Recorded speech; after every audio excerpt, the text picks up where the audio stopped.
Восточный ветер может быть теплым или холодным. Это зависит от того, где он образуется. В данном случае это название проекта дома, о котором я хочу рассказать. После приобретения земельного участка наши клиенты приняли решение построить дом для постоянного проживания. После всех согласований, набросков, споров был выбран следующий курс. Проектируем, а затем строим компактный, но очень интересный дом. Выкидываем из планировки привычную бойлерную, кладовку, гардеробную, кабинет. Оставляем все самое необходимое и вкладываемся в качественную отделку.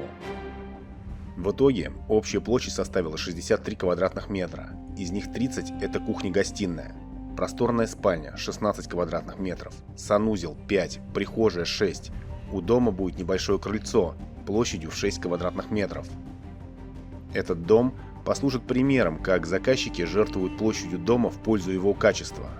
В интерьере будет использовано сочетание стекла, камня, а также дерева благородных пород.